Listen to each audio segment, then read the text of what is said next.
자, 안녕하세요. 북서울 카페 여러분. 자, 오늘은 이제 프랑스의 카페 왕조 이제 시작할게요. 그 교재 300페이지 펴보세요. 자, 거기 프랑스의 이제 정치 그 카페 왕조가 있는데요. 카페 왕조를 이제 보기 전에 프랑스의 이제 그 왕조 변천사를 좀 얘기를 해볼게요. 거기 이제 프랑스의 왕조 순서를 보면 그 처음에는 서프랑크 왕조가 있죠. 서프랑크 왕조. 그 다음에 그 카페 왕조가 있어요. 그래서 카페 왕조는 유국 카페에서 이제 시작했죠. 그 다음에 이제 반려왕 왕조가 있고요. 그 다음에 그 반려왕 왕조 다음에 이제 등장한 것이 부르봉 왕조예요. 그래서 이게 왕조 변천 과정이 이렇게 나눠질 수 있고요. 그러면 카페 왕조 이제 성립하는 걸 이제 보기 전에 카페 왕조 전에 어떤 지역이었죠? 이 지역이 서프랑크 지역이죠. 네, 서프랑크. 그래서 이제 이 서프랑크 지역은 국토가 주로 이렇게 분리돼 있었고, 그 다음에 거기에 이제 주백이라고 해서 주의 통치자들이 있었어요. 그래서 이 주백은 예전에 이제 카를 대제가 중앙 집권을 강화시키는 과정에서 파견한 지방 관리들인데, 이들은 이제 국왕의 대리이지만 시간이 지나면서 세습화되기 시작해요. 그래서 이들이 이제 유력한 봉건 제후들이 되고요. 주백의 권한이 커짐에 따라서 왕권은 어떻게 될까요? 점점 약해질 수밖에 없죠. 그래서 직할령도 축소되고, 그 다음에 또 왕위 계승 분쟁도 일어나고, 노르만 침입도 있고, 그러다 보니까 이 서프랑크 왕계는 그 단절되기 시작해요. 그래갖고 이제 새로운 왕이 이제 필요했는데, 그때 그 등장했던 왕조가 카페 왕조죠. 카페 왕조. 자, 그러면 요때 카페 왕조는 그 당시 어떤 사람을 이제 임명했냐, 그러니까 유국 카페는 어떤 사람이냐 하면, 일단은 그 봉건제를 유지하려면 상징적으로 왕이라는 존재는 있어야 돼. 근데 이제 그 당시 유력한 제후들이 많았는데, 이 유력한 제후들이 자기가 왕이 되면 이렇게 나라가 혼란스러울 거 아니에요. 그래서 이제 세력 균형의 입장에서 볼 때 자기가 왕이 되는 것보다는 얼굴마다 뭐 내세울 수 있는 왕이 필요했던 거죠. 세력 균형을 유지하기 위해서는. 그래갖고 일드프랑스라는 지역이 있어요. 일드프랑스 지역은 오늘날 파리 부근에 있는 지역이거든요. 그 일드프랑스의 중소 제후였던 그 당시 유국 카페를 국왕으로 추대를 해요. 그래서 그 사람의 이름을 따가지고 카페 왕조라고 하죠. 자, 그래서 초기 때는 이 카페 왕조가 왕권이 상당히 약했고, 일종의 카페 왕조라는 그 상징적인 그 왕조를 받들고 있는 대제후의 연합국가야. 그러니까 이제 우리나라식으로 따지면 고려 초기라고 좀 보시면 돼요. 자, 그런데 이제 카페 왕조가 이게 이제 처음에는 힘이 되게 약했는데 점점 시간이 지나서 어떻게 될까요? 강해지죠. 그래서 중앙 집권 국가로 이제 발달하게 되는데, 이거는 카페 왕조가 강해서 계속 살아남았던 게 아니라 오래 살아남았기 때문에 강해진 거예요. 이 왕조는. 그러면 왜 이 왕조가 계속 오래 살아남냐? 그 지속적인 이유가 예전에 08년 기출문제 나왔던 거거든요. 그거 암기해 두세요. 첫 번째로는 정치적 안정을 받았던 교회의 지지. 그래서 이제 그 당시 교회는 자신의 재산이나 기득권을 보호하기 위해서는 이게 정치적인 다툼이나 대립을 원하지 않았어요. 그래서 교회가 왕을 지지해줬고, 두 번째로는 일단은 아까 얘기한 것처럼 봉건적 이론에 따르면 왕이라는 존재는 있고 있어야 돼. 상징적이든. 그래서 근데 문제는 왕권이 너무 강하면 어떻게 돼요? 제후들이 별로 안 좋아하겠죠. 그러니까 적당한 힘이 없는 얼굴마당급의 왕이 필요한데, 이 카페 왕조가 그게 상당히 적당한 거죠. 그 다음에 그 당시에 그 왕조들은 그 직계 자손이 단절되면 왕조가 끊어지거든요. 네, 그래서 이게 이제 그런 경우가 되게 많은데, 유럽 같은 경우에는 유럽 같은 경우에는 기독교를 믿기 때문에 일부일처제 국가예요. 그러니까 공식적으로 첩을 둘 수가 없어요. 근데 중국이나 우리나라 같은 나라들은 일부일처제만 일부일처 다첩제죠. 그래서 처와 첩을 구분하고, 물론 고려시대는 일부 다처제지만 여러 명의 여자를 둘 수 있어요. 그럼 왜 왕실에 여러 명의 여자를 두냐? 왕자들 많이 생산하기 위한 거죠. 그래갖고 이제 대를 이을 수 있고, 또 반계들이 되게 많기 때문에 이게 연결이 되거든요. 근데 그 서양에서는 일부일처제 국가야. 그러다 보니까 한 부인을 통해서만 애를 생산할 수 있어요. 그러니까 재수가 좋으면 계속 아들이 나오겠지만 어떻게 돼요? 또 딸 나올 수가 있죠. 예. 그다음 또 아들이 나와도 또 금방 죽을 수도 있는 거고. 예. 그래서 가계가 자주 끊어져요. 근데 이상하게 카페 왕조 운이 좋게도 왕위 계승한 세자가 계속 단절 없이 세습이 돼요.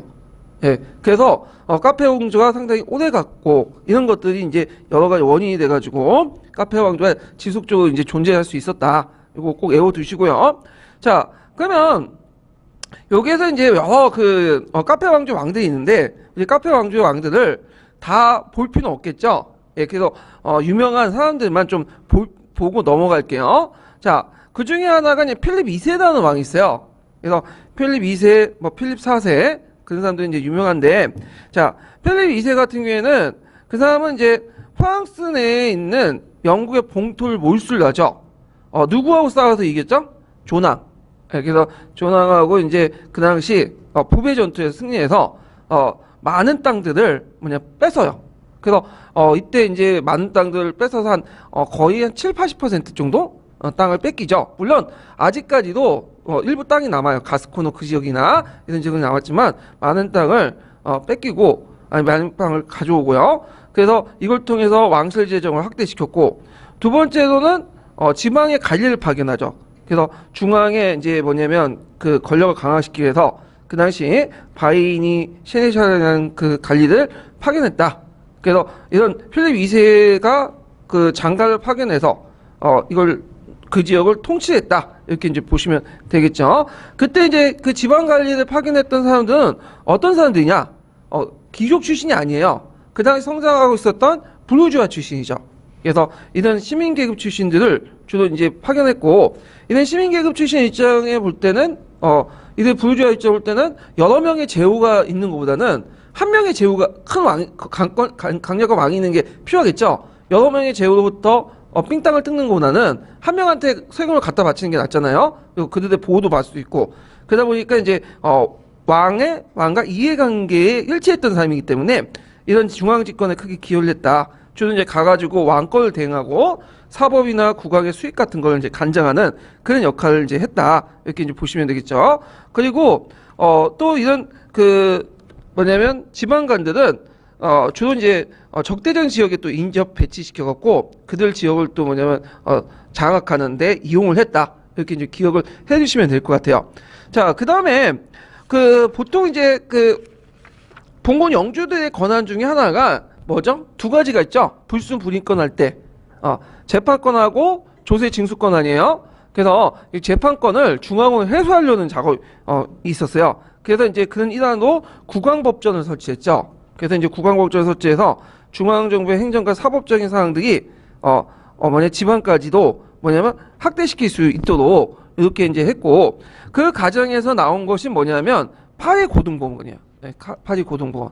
이 파리 고등법원은 우리가 이제 보통 고등법원 법원 하면 뭐냐면 사법 업무만 본다고 생각하지만 이거는 대단한 권력을 갖고 있어요. 행정하고 이런 권한도 같이 갖고 있거든요. 입법기관도 같이 있고, 예. 그리고 심지어는 왕의 명령을 좀 거부할 수 있는 권한도 있는데, 이 파리고등법원은 초창기 때는 왕권을 강화시켜주는 그 역할을 해줬어요. 근데 문제는 이제 뒤에 후기에 들어가면 오히려 왕권을 제약하고 그냥 견제하는 역할을 하죠. 근데 초기 때는 그 파리고등법원은 상당히 왕권을 강화시켜주는 그런 법원이 있고, 그 다음에 이 파리고등법원 밑에 지방고등법원을 또 뒀어요. 그 다음에 이제 원래는 이제 회계청하고 이제 고등법원이 같이 있었는데 나중에는 분리시켰죠. 그래서 회계청에서는 주로 재정을 담당하고 이런 걸 통해서 전문화를 시켰다. 이렇게 이제 보시면 되겠죠. 자, 그 다음에 이제 필립 2세 때 또 눈여볼 게 뭐냐면 알비지파가 있었죠. 왈도파. 그래서 남프랑스일 때 이단들이 등장했어요. 예전에 한번 시험 문제 나왔는데, 자, 이 알비지파와 왈도파를 탄압을 했죠. 그래서 이걸 뭐냐면 이제 십자군이라고 하는데 알비지파 십자군이라고 하는데, 이단들을 탄압을 시켜서 요 지역을 왕령으로 또 편입을 시켰어요. 그래서 이제 프랑스 간의 남북 융합을 깼다. 근데 요 부분은 제가 나중에 좀 얘기를 더 해드릴게요. 알비지파는 따로 이렇게 문제를 주제가 있거든요. 자, 그 다음에 또 하나의 유명한 사람이 누구냐면 누이 9세야. 네, 누이 9세에 항상 뭐가 붙냐면 성왕 누이 9세라고 붙어요. 네, 그만큼 이 사람은 상당히 착한 왕이에요. 그래서 여러 가지 이제 기독교를 선포하고, 그 다음에 이 사람은 왕의 권력을 기독교의 윤리와 연결시켰어. 그래갖고 이걸 좀 약간 국내적으로 이제 칭송을 받았던 그런 사람이다. 이렇게 이제 보시면 되겠죠. 자, 그래서 이제 감찰관을 지방 행정관을 감독하고요. 바일이라는. 그다음에 이제 각 도시의 재정권을 장악하고 했지만 각 십자군 원정 중에 병사를 했다. 이렇게 이제 보시면 되겠죠. 예. 그래서 이제 요런 내용들 좀 기억을 해 두시고, 제가 좀 약간 잘못 설명한 게 있는데, 좀 필립 2세 때 고등법원이 해계처로 분리된 게 아니라 후에 분리된 거예요. 그 앞부분 14세기니까 루이 9세 때 분리된 거야. 예, 요때는 필립 2세 때는 파리 고등법원하고 해계청이 같이 있었다가 나중에 그 성 루이 9세 때 두 개가 분리돼 나가요. 예, 이런 것도 좀 기억을 해두시고, 그 다음에 필립 4세를 보죠. 필립 4세 때 이제는 이건 예전에 시험 문제 나왔죠. 뭐와 같이 나왔죠? 그 당시 그 교황 보니파키우스 8세하고 대립해서 나왔잖아요. 그래서 이 필립 4세는 강력한 중앙 집권 체제를 강화시켰는데, 자, 일단은 고등법원 기능을 강화시키고요. 그래서 이제 그 고등법원을 3부로, 3개 부서로 확대시켰죠. 그래갖고 이제 그 내용들을 보면, 그 3부 내용을 보면, 일단은 첫 번째는 소송을 접수하는 기간, 그 다음 두 번째는 여러 진정과 불평 불만을 접수하여 처리하는 기간, 그 다음에 또 하나는 사법기관의 감사를 담당하는 기간 해갖고 3개를 했다. 그래서 사법 업무뿐만 아니라 되게 행정 업무도 같이 처리했어요. 이 부분에서. 예, 그래서 상당히 다목적으로 이용을 했고, 초창기 때는 아까 얘기한 것처럼 왕권을 강화하는데 기여했다. 그 다음에 이제 해계원을 창시해가지고 그 당시 이제 그 왕실 제정을 간장했다.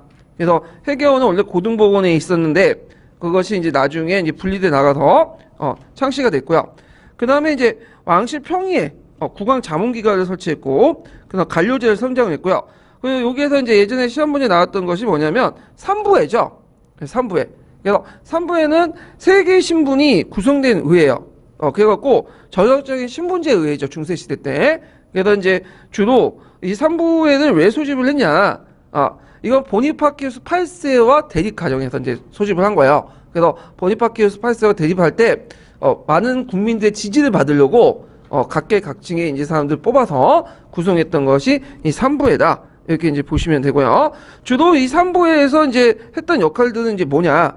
일단은 그 프랑스 국민들 전체적인 지지를 획득하는 데 그 역할을 했고, 특히 도시나 시민들의 계급, 도시 시민들, 부르주아 계급들의 어떤 비중이 되게 컸다. 특히 부르주아 계급들은 뭘 가지고 있죠? 돈을 가지고 있죠. 그래서 국왕에게 재정적 지원도 해주고, 그다음 국왕이 필요한 관료나 그다음에 또 그 뭐죠? 관료하고 군사 이런 것들 상비군을 마련하는데 재정적 지원을 해줬다. 근데 이제 나중에 이 부르주아 세력들과 왕권이 대립되기 시작해요. 이거는 나중에 일이죠. 이거는요. 한 18세기 때 이렇게 들어와서 대립을 해줘. 근데 초기 때는 그 부르주아 세력들이 강력한 왕권을 지원을 해줬다는 거죠. 예. 자, 그 다음에 또 이제 이 3부에는 아까 이제 1신부는 성직자, 2신부는 귀족, 3신부는 도시 대표, 이렇게도 구성이 됐다. 이렇게 이제 보시면 되겠죠. 자, 그래갖고 요런 내용들을 이제 좀 파악을 해두시고요. 그 다음에 또 여긴 안 나왔지만 혼인 정책을 통해서 영토를 확장시켰어요. 예. 그래갖고 이제 혼인 정책을 통해서 영토를 확장시키는 그런 역할을 했는데, 그래갖고 이 필립 4세는 영국하고 저지드 네덜란드 지방세력과 전쟁을 했고, 그다음 혼인 정책을 통해서 남쪽인 부르구두 지역에 프랑스 꽁떼를 획득했어요. 근데 이 혼인 정책은 그 필립 4세만 했던 게 아니에요. 그 예전에 여러 그 카페 왕조들이 혼인 정책들을 추구를 했거든요. 대표적인 사람이 누구냐 하면 그 앞에 이제 필립 2세 이전에 그 당시 루이 6세와 루이 7세가 있어. 그래갖고 그 당시 루이 6세가 이제 그 아들이었던 루이 7세를 누구하고 결혼을 시켰냐면 그 당시 그 엘레노아라는 사람한테 이제 결혼시켰거든요. 그래서 이 엘레노아라는 사람은 그 당시 프랑드 지역이나 아키테 지역에 영토를 가지고 있었던 그 영주의 딸이에요. 근데 아들이 없어. 그래서 중세시대 때는 여자도 봉지의 상속권을 갖고 있어요. 그렇지만 통치권은 누구한테 통치를 하죠? 남편이 하죠. 그러니까 엘레노아하고 결혼했기 때문에 나중에 이제 루이 7세가 엘레노아의 땅을 어떻게 가지게 된 거예요. 그 영지를. 근데 문제는 이 루이 7세하고 엘레노아 사이에 딸만 있는 거야. 딸만. 그러니까 이제 안 되겠다 해가지고 이혼을 해보는 거야. 이혼을 해보고 두 번째 부인한테 또 뭐냐면 아들 낳으려고 했지만 안 되고 세 번째 부인에 가서야 뭐냐면 아들을 낳았어요. 왜냐면 그 당시 아들이 되게 중요했거든. 땅보다. 왜냐면 아들이 있어야지 뭐가 되죠? 왕통이 계속 계승이 되잖아요. 왕기가 이어지고. 그래갖고 나중에 이제 그 엘레노아는 노이 7세하고 이혼하고 나서 누구하고 이제 결혼하냐면 영국의 헨리 2세하고 결혼해요. 그래서 영국의 헨리 2세가 그 땅을 갖게 되는 거죠. 왜냐면 영지는 그래도 그 여자 쪽 가니까. 이런 식으로 이제 뭐냐면 비록 이게 실패한 그 사례지만 이런 식으로 결혼을 통해서 계속 왕령을 확대시켜 나갔던 거죠. 그래갖고 이제 가게도 단절이 잘 안 되고 그다음 결혼을 통해서 왕력도 확대하고 그리고 필립 2세나 필립 4세나 이런 사람들을 통해서 이제 여러 가지 지방에 그 관리도 파견하고 그다음 파리 고등보원도 만들고 등등 하면서 중앙집권 관료 체제도 만들고 삼신보를 통해서 또 부유자 세력들의 지지도 받고 그러면서 점점 왕권이 어떻게 되는 거죠? 강력해지는 거죠. 그래서 이제 프랑스 같은 경우에는 초창기 때 영국의 왕권보다도 약했죠. 처음에 카페 왕조 때. 근데 시간이 지나면서 영국의 왕권은 상대적으로 약해진 데 반해서 프랑스 왕권은 강해져. 그래서 이게 이제 13세기 기점으로 달려지거든요. 그래서 아까 얘기했지만 카페 왕조는 그 뭐냐면 강해서 살아남는 게 아니라 오래 살아났기 때문에 강해진 거예요. 이 왕조는. 그래서 요런 왕조들의 특징, 카페 왕조의 특징 좀 기억을 해두시면 될 것 같아요. 자, 그러면 남프랑스 이단에 관련돼서 이제 좀 얘기를 해보죠. 자, 이단이라는 것은 이제 좀 조심스럽게 말을 해야 되는데, 이렇게 이단이지만, 원래 그 이단은 항상 뭐와 대비해서 얘기한 거죠? 정통과 대비해서 한 거죠. 그러니까 정통이 선이고 이단이 악이다. 이런 식으로 말하는 게 아니라, 역사상의 정통과 이단의 구분은 뭐냐? 힘이 있느냐, 없느냐 따라 구분하는 거야. 그러니까 카톨릭이 그 당시 힘이 있는 거고, 그래서 이단은 힘이 없었던 거죠. 그래서 이제 정통과 이단을 나누고, 비록 이단에서 출발했지만 정통이 되는 경우가 있죠. 왜냐면 힘이 있으면 싸움에서 이기면 어떻게 돼요? 정통이 되는 거죠. 대표적인 게 이제 개신교잖아요. 개신교도 원래는 카톨릭 입장할 때 뭐가 되는 거예요? 이단이죠. 그렇지만 나중에 정통이 됐죠. 자, 그러면 남프랑스의 이단을 이제 볼게요. 이 남프랑스 지역 같은 경우에는 보통 이단이 많이 발생이 돼. 그래서 이제 지금 설명하고 있는 알비파라든지 알비치파, 왈도파 이런 사람들이 다 남프랑스 일대 지역이고 나중에 신교들이 있었던 위그노들이 많이 거주했던 지역이 어디냐면 남프랑스예요. 그래서 약간 이 지역색이 좀 있어요, 이 지역이. 자, 그럼 발생 배경을 보면 첫 번째로는 그 당시 그 카톨릭 교제 사제들이 너무 부패했어. 세속적이었고. 그래서 성직 매매도 있고, 그 다음에 부정부패에 빠졌고, 그 다음에 이제 성직자들 결혼도 했고, 그러다 보니까 이거에 대해서 반발 기류가 일어나죠. 그래서 이제 그 당시 스톤이나 알비파, 왈도파는 원시 기독교의 청빈한 삶으로 다시 돌아가자. 이렇게 이제 하면서 기성교회를 비판하는 과정에서 나왔다. 그런 것들이 이제 많은 사람들이 지지를 받았고요. 두 번째로는 이 교회의 부정부패가 심해서 이단에 되게 간대했어요. 제후가. 그래서 이제 이단이 간대한 제후 밑에 있다 보니까 남프랑스 지역으로 이단이 확산되는 배경이 됐죠. 자, 그래서 이제 요 알비파하고 뒤에 설명한 이 왈도파 등 이단의 공통점은 뭐냐면 그 천빈과 금욕을 강조해요. 왜 천빈과 금욕을 강조하냐면 기존의 카톨릭 교회가 너무 썩어 빠졌기 때문에. 그래서 그걸 통해서 많은 사람들의 지지를 받게 되는 거죠. 근데 다른 점이 있어.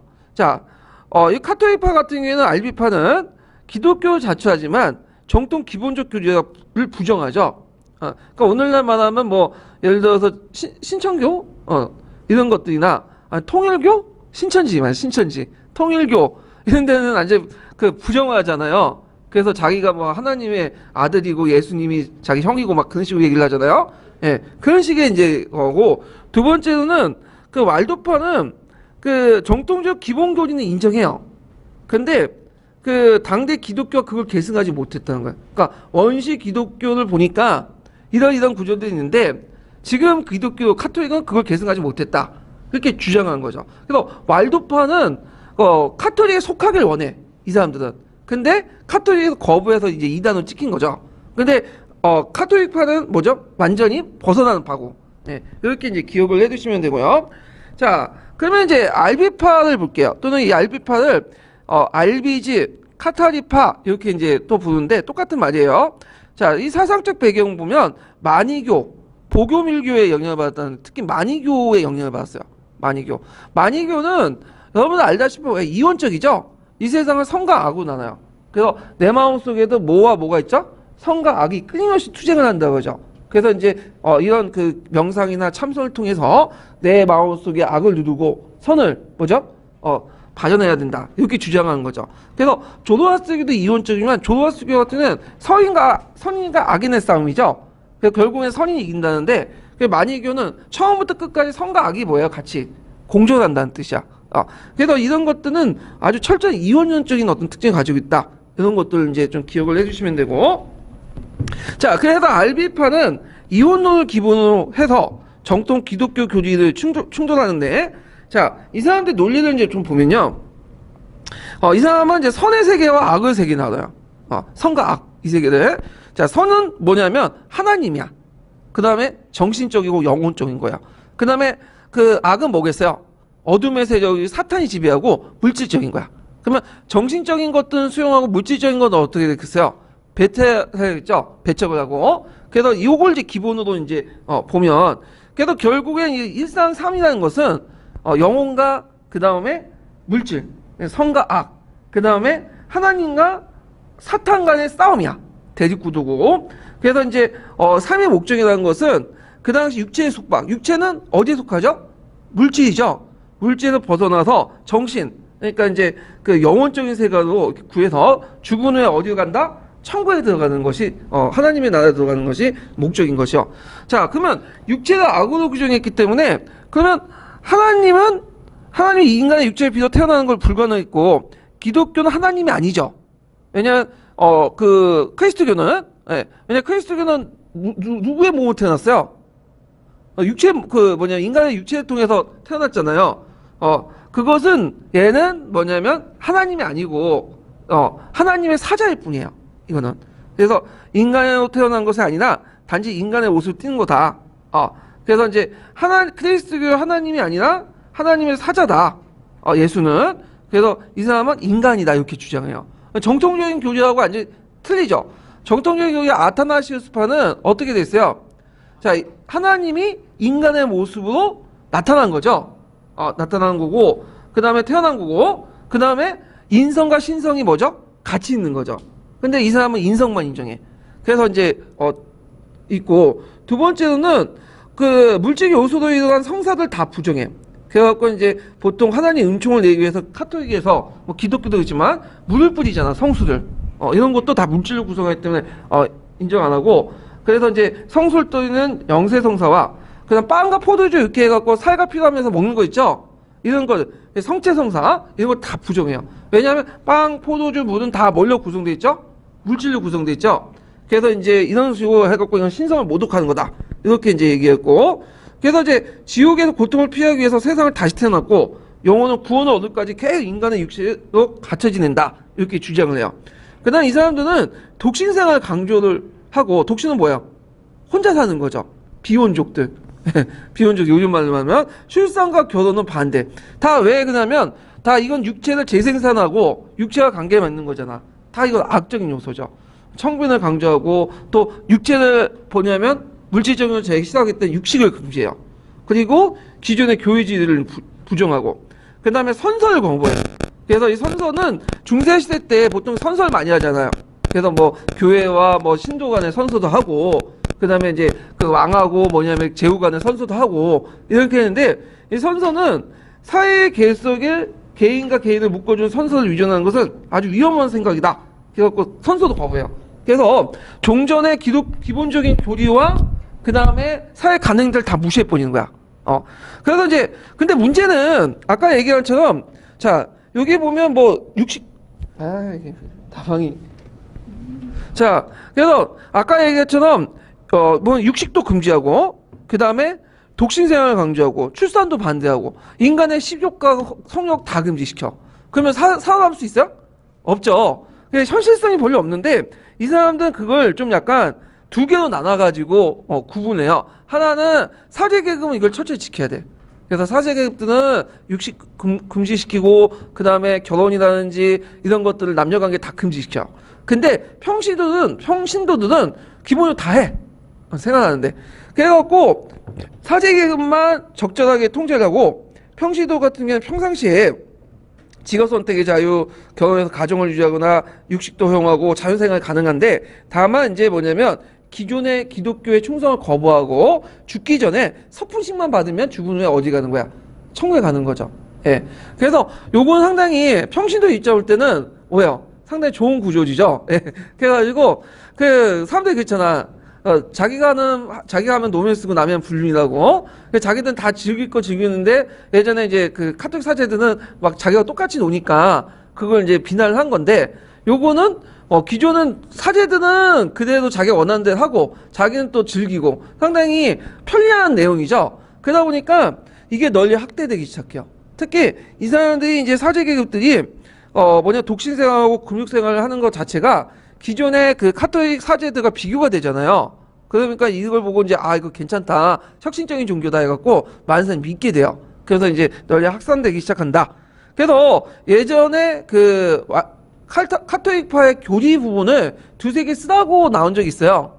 예. 그래서 이게 서양사 개론에도 있거든요. 몇 개? 한 세 개인가 나와 있는데 자세히 나와 있는 것은 저희 서양 중세사 책에 나와 있어요. 그래서 그 서양사 개론 정도 내용만 써도 되는데 서양사 개론 내용을 딱 보면 짤막하게 한두 줄만 딱 돼 있어. 그래서 그거 보고 어떻게 암기할지 모르겠는데 그래서 어떤 분이 그 어떤 책에서 나왔다고 할 때 그 보면 이게 이제 읽고 어느 정도 이게 나왔다고 인지한 상태에서 나간 게 출처되는 거지 시험 끝나고 나서 찾아보니까 거기에 한두 줄 글자 써 있거나 한 단어 두 단어 써 있고 나와서 이게 출제 근거다 하면 이건 좀 곤란해요. 이거는 그런 식으로 따지면 모든 책이 다 출제 근거가 될 수가 있어요. 그래서 어느 정도 이거 나오기 전에 어느 정도 책에 어느 내용이 좀 약간 들어가 있어서 인지한 상태에서 해야지만 이게 출제 근거가 될 수 있거든요. 자, 뭐 그렇게 봤고요. 그다음 왈도파가 있는데 이 왈도파는 피에로 왈도가 창시했다고 왈도파죠. 그래서 이제 아까 얘기했던 왈도파 같은 경우에는 카톨릭파처럼 기존의 교리 자체를 부정하지 않아요. 다만 지금의 교회가 예전에 원시 기독교의 교리를 제대로 계승하지 못했다. 이걸 이제 비판하죠. 그래서 자기는 이단이는 걸 원하지 않았는데 교회에서 이단을 규정을 시켰고요. 그래서 이제 이거 앞에 있는 카톨릭파와 좀 다른 거고요. 그래서 이제 이렇게 규정되고 나서 이제 낙인효과죠. 그러니까 이단을 규정하니까 이제 나중에 이단이 돼버린 거야. 그래서 그 교리를 보면 이들도 이제 원시 기독교 삶을 이제 강조하죠. 그래서 그 다음에 청빈 생활을 강조하고 그 다음에 이제 기독교의 구원을 인도하는 생활 방식을 가르치고 구원을 얻기 위해서는 그 기독교와 명령과 그리스도교와 명령과 합치된 삶을 실현한다. 그래서 여기에서 제일 중요한 건 교회와 성사가 필요 없다는 거야. 자, 카톨릭 교회 그 교리를 나중에 좀 설명하겠지만 신자하고 신하고 연결하는 존재가 누구죠? 교회죠. 카톨릭에서는. 그래서 카톨릭에서는 그 신자가 그 하늘나라의 구원을 받으려면 뭘 행해줘야 돼요? 교회에 가서 뭘 받아야 되죠? 칠성사와 그 다음 뭘 받아야 돼? 대사를 받아야 돼. 그렇지 않으면 나중에 죽으면 어떻게 돼요? 영원히 저 지옥 가는 거야. 아니면 또 영호 가든지. 그게 이제 근데 개신교는 그 중간 절차가 없어지죠. 그냥 신도가 주요 믿습니다 하면 어떻게 되는 거야? 그냥 논스톱으로 그냥 하늘나라 가는 거야. 그래서 항상 그 길거리 가보면 이제 개신교들이 이제 뭐냐면 신자들이 와가지고 선교를 할 때, 그 예수천국 불신지고 가잖아요. 그러니까 예수만 믿으면 뭐야? 주요하면 천국 가는 거야. 그러니까 실제로 교회 나가 필요 없어. 예.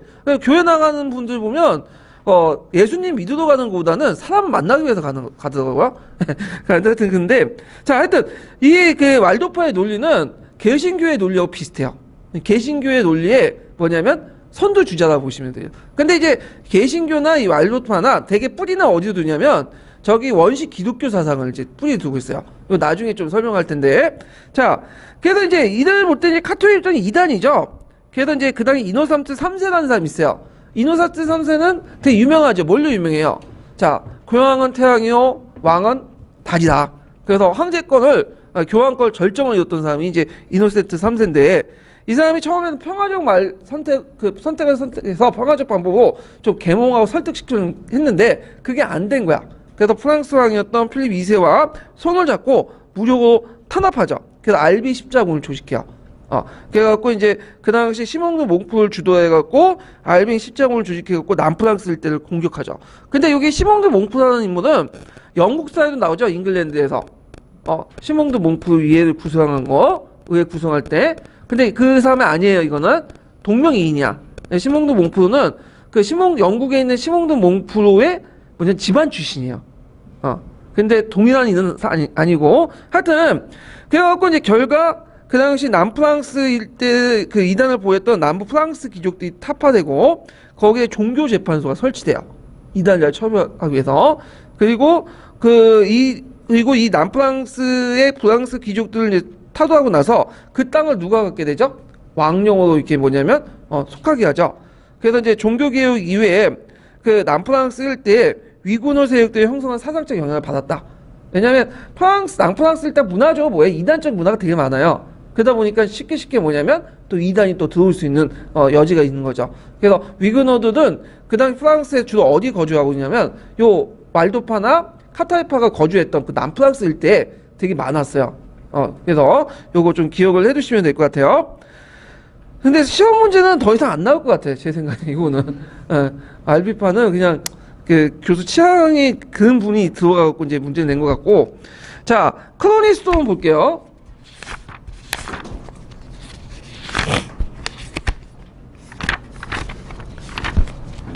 자, 크로니스톤의 개혁운동은 예전에 나왔는데 나올 가능성이 지금 많다. 이거는 수능에도 자주 언급된 부분이거든요. 그러면 이제 크로니스톤의 스톤이라는 곳이 뭐냐? 자, 이 스톤하고 일반 교회는 다른 거죠. 달라요. 그래서 이제 이 스톤은 탄생 배경을 보면 기독교가 확대되고 교회가 이제 재산을 소유되면서 세속화되기 시작하죠. 그래서 예전에 원식 기독교로 다시 돌아가자. 그러면서 이제 처음에는 동방을 중심으로 형성된 거야. 그래서 기독교 스톤이 처음 만들 때는 유럽이 아니라 이집트에서 출발했어요. 그래서 성 안토니 스톤이 이렇게 만들어졌는데 나중에 이제 서양에 들어오게 되죠. 서방 스톤이 이제 등장을 하게 되죠. 그래서 이탈리아에 몬테 카시노 스톤이 처음으로 성립하게 돼요. 그래서 그 당시 성 베네디트라는 사람이 스톤 규칙을 3개 만들죠. 몇 개가 있죠? 3개? 천빈. 가난하게 사는 거. 그 다음에 정숙. 결혼하지 않는 거. 복종. 명령에 복종하는 거. 그래서 스톤에 살고 있는 수도사들은 되게 금육적이고 엄격한 삶을 해요. 그리고 나서 육체 노동을 종사하고, 그 다음에 명상, 기도, 공동 예배를 하고, 필사 작업을 하고, 그래서 나름대로 이제 고전도 연구하고, 그런 사람들이 이제 스톤이었는데, 문제는 이 스톤들이 시간이 지나면서 어떻게 해? 이들도 또 타락하기 시작해. 그래서 스톤 내부에서 안 되겠다.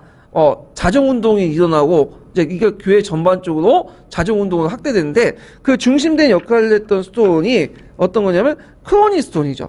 예, 크로니스톤. 그래서 이제 크로니스톤을 중심으로 해서 개혁운동을 하게 되고, 이때 이 크로니스톤의 개혁운동에 많은 스톤들이 참여하게 돼요. 그래서 이제 배경을 이제 보면요. 되게 11세기에서 13세기 이제 건데, 주로 이제 배경은 세속 권력이 교회 사제를 선출하죠. 성직자 임명권을 소유하게 된다.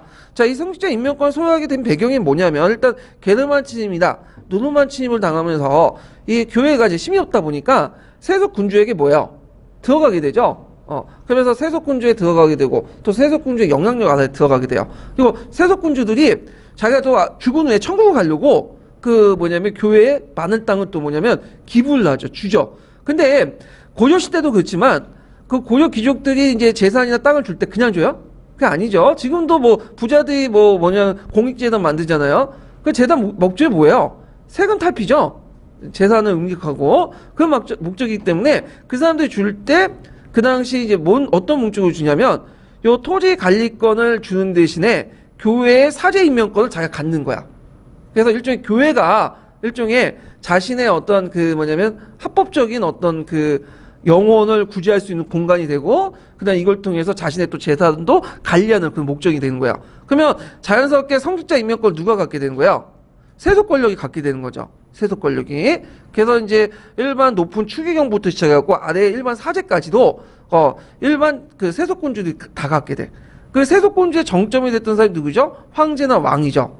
예. 그래서 이렇게 하다 보니까 심지어는 교황도 그 황제가 선택한 사람들이 교황이 돼요.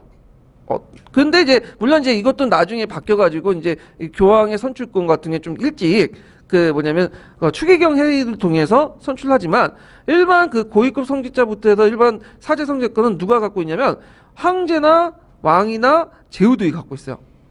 상당히 이제 있죠. 그러다 보니까 또 이게 사고 파는 대상이 돼. 매가 매지게 돼. 왜냐하면 일반 사제들이라도 거기에 임명하면 막대한 수익을 얻을 수 있어요. 일단 교회에서 뭐가 들어오죠? 11조가 들어오죠. 그 다음에 또 뭐가 들어와요? 헌금도 들어오죠. 그 다음에 교회 또 자체 땅이 있죠. 그러다 보니까 이게 이제 매가 매직의 대상이 되고, 뭐 기독교 잘 안 믿고, 그 다음에 뭐 성경책도 뭐 잘 읽지도 못하는 무식한 사람도 와가지고 사제가 돼. 그 다음에 또 이제 그 당시 부패 사항 중에 대표적인 게 뭐냐면 성직자 혼인이죠. 네. 그래서 원래 이 성직자 혼인은 아우구스티누스라고 해서 이제 성 어거스틴이 그 뭐냐면 이제 40살 때 이제 예전에 막 타학생을 하고 그러다가 이거 보니까 말년에 아이 삶을 뉘우치면서 성직자들이 결혼해서는 안 되겠다. 나도 많은 여자를 즐겨봤지만 여자가 있고 자식이 있으면 어떻게 돼요? 처자식을 위해서 뭐냐면 부정부패 한다는 거죠. 자긴 다 즐겨놓고는 이걸 다 규정을 만들어놨어. 그래갖고 그 이후에는 성직자들, 신부들은 결혼 못하게 돼 있는데, 근데 실질적으로는 성직자나 신부나 수도사들이 결혼을 하게 되죠. 결혼하게 돼. 그래갖고 결혼을 하고 또 첩까지 줘요. 첩을. 그래서 결혼해서 애가 태어나면 이건 내 자식이 아니라 족하고 뭐 이렇게 해가지고 이런 식으로 숨기고, 그러면 처자식이 있으면 지금도 그렇지만 뭘 벌어야죠? 돈이 필요하죠. 그러니까 부정부패에 빠질 수밖에 없어. 예. 그래서 이제 예전부터 뭐 그 카톨릭이나 그 다음에 불교나 다 어쩌요? 승려들이나 그 신부들이 결혼을 못하게 하잖아요. 그건 뭐 청빈한 삶을 누리기 위한 거죠. 예. 근데 기독교 같은 경우 지금 뭐 결혼하려나요? 그러니까 이제 여러 가지 문제점이 있죠. 예. 자, 그래가지고 이제 이런 것들이 문제점이 있고, 그 다음에 교회 자체 부정부패. 그래서 크로니스톤이 이제 그 당시 개혁 운동을 이제 하게 되죠. 그래서 성직자 매매를 금지시키고, 그 다음에 세속군주와 제후부터 성직 성인권을 반대하죠. 그게 이제 여기에서 잘 나온 게 이제 크로니스톤의 이제 교단의 승인장이 있는데, 거기 잠깐 보면요, 봉건적 토지 소유를 보유하지 않고 토지를 포함한 모든 재산을 신자들이 자유롭게 회사를 간주하고 봉건적 의무를 지향하지 않는다. 그러니까 예전에는 제후들이나 이런 사람들이 이제 땅을 줄 때 그냥 땅을 준 게 아니라 자기에게 충성을 해라 하면서 자기가 그 대신에 뭘 갖는 거죠? 성직자 임명권을 갖는 거야. 근데 너네들이 땅을 주는 거는 주는 거는 거부하지 않겠는데 줄 때 대가 없이 주라는 거야. 그래서 무슨 봉건적 의무에 대한 어떤 세속권으로, 그러니까 봉건적 의무의 대가로 반대급부로 땅을 주는 게 아니라 그냥 조건 없이 땅을 줘라. 그러면 받겠다. 그 다음에 두 번째는 이제 보면 수도원장의 선거권 누가 갖는다? 수도사가 갖는다. 그럼 예전에 수도원장의 선거권 누가 있어요? 성직자 임명권은 세속 군주들이 갖고 있죠. 그걸 이제 반대를 했던 거죠. 그래서 그게 이제 세 번째 나오죠. 고위 성직자의 간섭을 받지 않고, 그 다음에 태만과 나태를 추방하고, 그래서 원래 수도원의 업무였던 필사와 노동의 공동예배, 필사와 노동과 공동예배에 보다 많은 시간을 할당한다. 그래서 원래 그 수도사의 어떤 원칙을 충실시키면서 세속 권력부터 땅도 그 받되 그거에 대한 봉건적 대가는 하지 않고, 그 다음에 성직자 임명권도 자기가 갖겠다. 자, 이것이 이제 크로니스톤의 개혁에 대한 관련된 내용이 이제 크로니 교단의 승인장에 잘 들어가 있는데, 요거 이 사료 좀 애워두세요. 네, 눈에 발려 좀 주시고. 그래서 이제 아키테노공 원리엄의 승인안이 성립됐고, 이것이 전 유도부 학살이 됐다. 자, 그래서 크로니스톤의 이제 개혁 중에 여러 그 다른 수도원들 중에 고로추 수도원을 중심으로 해갖고 이제 이루어졌다. 그러니까 크로니스톤은 수도원이면서 크로니스톤을 따르는 여러 수도원들이 있어요. 그 중에 대표적인 수도원이 영국의 놀타리겐 고로추 수도원이라는 거죠. 네. 그래서 놀타리겐의 고로추 수도원이 중심으로 해서 이루어졌고요. 그 크로니스톤의 출신 중에 교황 출신들이 많아요. 그걸 개혁 교황이라고 하거든요. 대표적인 사람이 뭐냐면 레오 9세가 있고요. 그 다음에 뒤에 이제 카노사의 구조과 관련된 그레고리 7세 이런 사람들 있죠. 이런 사람들 개혁의 공통적인 건 뭐예요? 성직매매 금지, 성직자 결혼 금지, 그 다음에 성직자 서인권을 교회가 행사하는 거, 그런 내용이 주요 내용이거든요.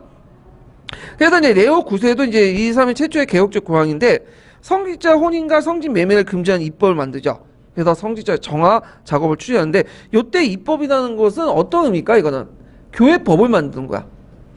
성직자들이 지켜야 할 교회법을 이제 만드는 거죠.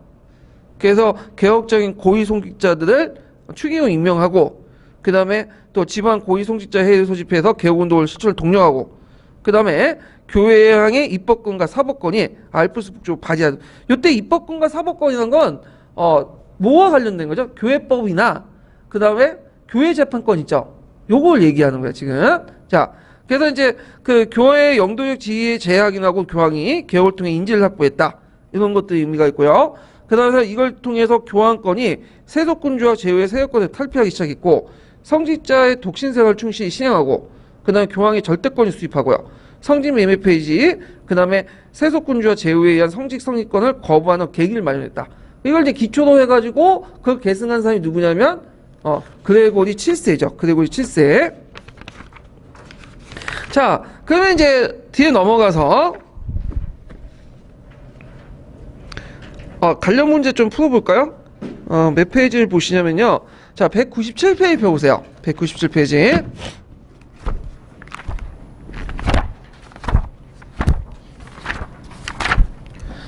자, 197페이지 3번 문제 볼까요? 3번.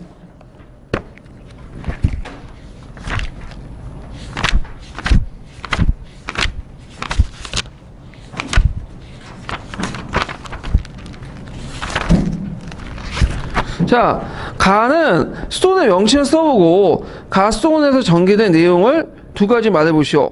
그 밑줄친 부분과 관련된 정교 유착의 사례를 두 가지 제시해보시오. 가는 10세기 초 건립되어 교황권 안에서 엄격한 베네티어 규율을 지키는 생활을 돌아가고 주장하며, 이때 가는 어디를 얘기하는 거죠? 크로니스톤이죠. 그래서 교회가 세속군주의 제후의 세력권 안에 벗어나는 이런 것들인데, 이 정경 유착 관련된 내용, 미추진 관련된 내용, 이런 것들을 이제 그 관련된 내용들을 두 가지 제시하시오 이렇게 있는데, 여기에서 이제 그 뭘 써야 되겠어요? 그 당시 이제 많은 재산들을 기부해서 실제 교회 자체가 뭐죠? 봉건 세력이 되죠. 이걸 이제 성직자 뭐라면 성직자 제후라고 해요. 성직자이면서도 제후가 되는 거예요. 예. 그다음 두 번째로는 그 당시 이제 교회는 성직자 영주와 농노 등 중세사의 신분 질서가 성경의 근거인 신의 뜻을 정당화시켜주는 그런 역할을 하죠. 그래서 초창기 교회는 황제권과 왕권을 그 교회보다 더 우위에 뒀어요. 그래서 왕권이 그 누구한테 위임을 받은 거죠? 신한테 위임을 받는 거다. 그러니까 교회는 왕의 명령을 절대적으로 순종해야 된다. 그런 식의 논리를 핀 거죠. 그래서 이걸 뭐라고 하냐면 그 보통 왕권 신수설이라는 말 들어봤죠? 왕의 권한은 누구부터 위임받는 거죠? 신호부터 권유받는 거죠. 그래서 이거를 그러니까 신정 그 왕권설이라고 해요. 신의 권한을 누가 임명받았냐? 왕이 임명받았다. 그래서 신정 왕권설이라고 하는데, 신수 왕권설. 근데 똑같은 말이에요. 왕권 신수설이나. 예. 그래서 이런 것들이 이제 있다는 걸 좀 기억을 해두시면 되고요. 그 다음에 거기 크로니 개혁의 이제 내용을 보면 아까 얘기하면서 이제 교회 세속군주와 제후의 세력권을 벗어나고 독신 생활하고 성직 매매를 금지하고 그다음에 성직자 임명권을 교회 갖고, 그러니까 앞에 네오 9세의 그런 개혁 내용 있죠? 그거 동일해요. 그래서 네오 9세하고 뭐 그레고리 7세 개혁 내용 쓰라고 하면 그냥 이거 쓰시면 돼요. 네오 9세하고 그레고리 7세가 그냥 거기서 거기거든요. 예. 그래서 요런 내용도 이제 쓰시면 되고, 그 다음에 뒤에 넘어가서 다음 테마로 넘어갈게요. 자, 테마 7번 넘어가요. 서인권 투쟁. 자, 서인권 투쟁은 뭐와 관련된 거죠? 성직자 임명권을 누가 갖느냐. 그래서 이제 있는데, 자, 그러면 이 서인권 투쟁을 이제 보기 전에 국왕권, 그러니까 세속 권력과 교황권의 대립 과정을 좀 볼게요. 그 도표를 좀 정리해 보면,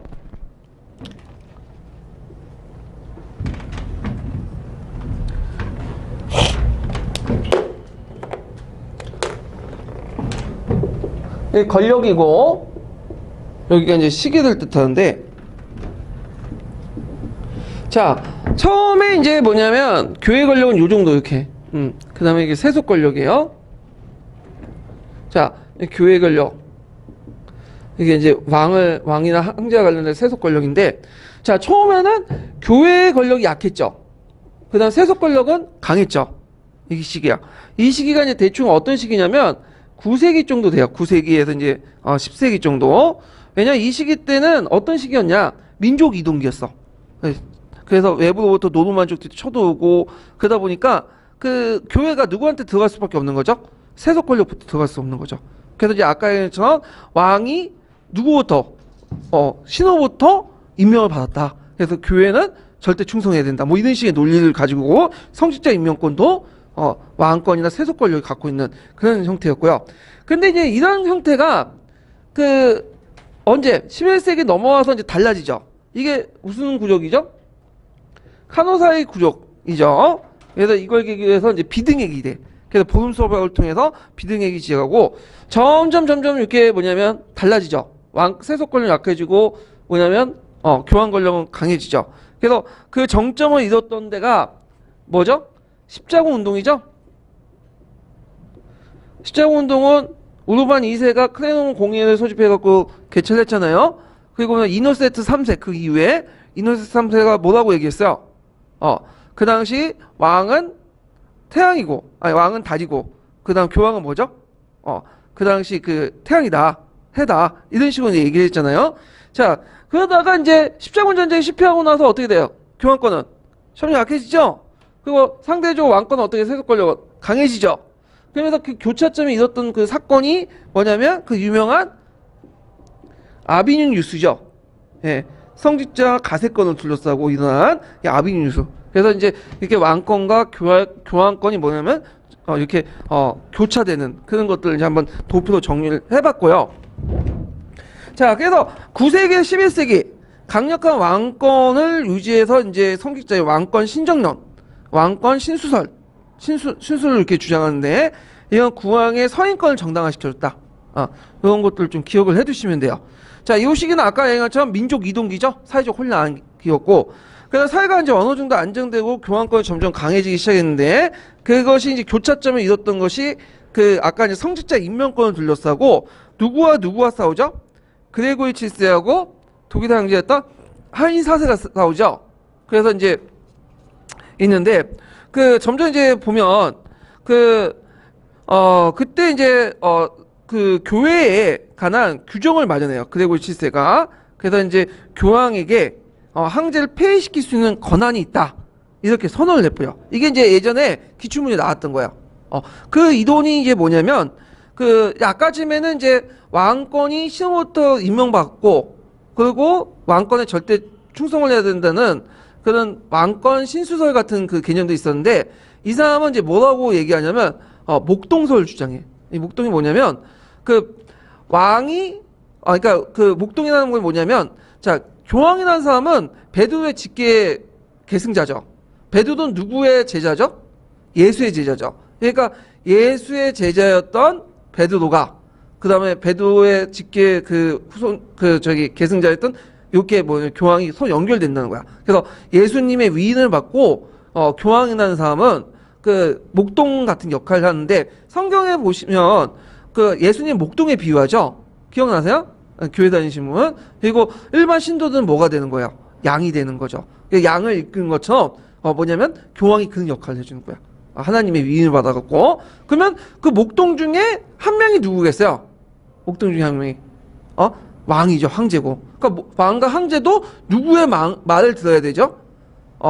교황의 말을 들어야 된다. 왜? 예수님의 위인을 받는 목동이기 때문에.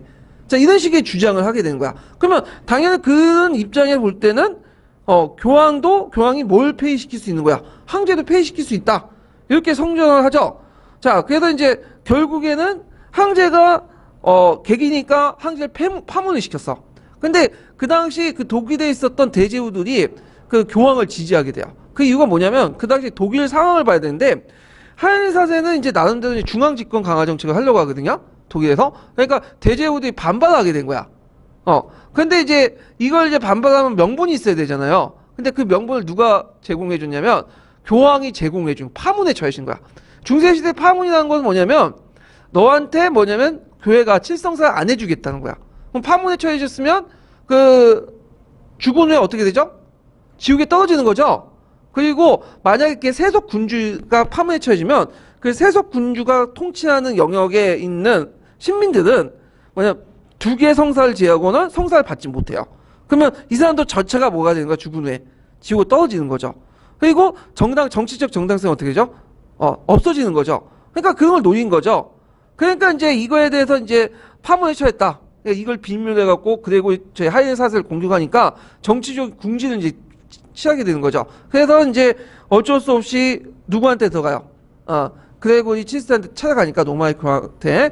노마이 교황은 어디 있다고 했죠? 저 북쪽에 카노사성에 뭐냐면 휴가가 있다니 하니까 거기까지 찾아가서 와서 눈밭에 거기 눈 내리는 그곳에 신발을 벗고 한 2, 3일 동안 무릎을 꿇고 빌었던 거야. 그래가지고 결국에는 파문을 쳐내했죠.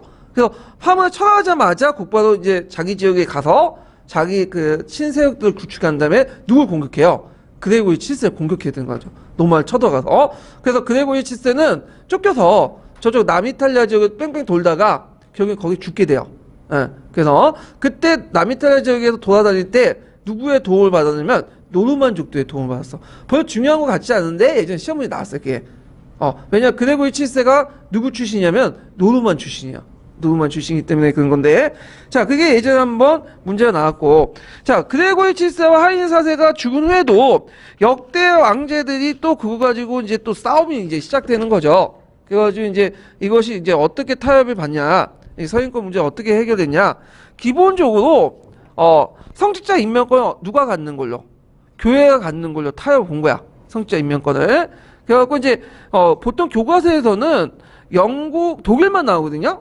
근데 이제 실제로 영국, 프랑스, 독일 등 여러 나라가 있긴 있는데 여기에서 영국하고 독일만 살펴볼게요. 자, 이건 뭐 기본적으로 똑같아요. 첫 번째로는 그 영국에서는 주교는 교회 내에서 선출하고 주교를 취임하기 전에 국왕의 봉션을 선서하고 국왕으로부터 봉투와 간할권을 수여받는다.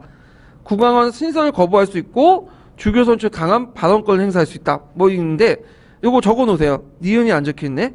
네, 국왕은 신설을 거부할 수 있고 주교 선출에 강한 발언권을 행사한다. 이거.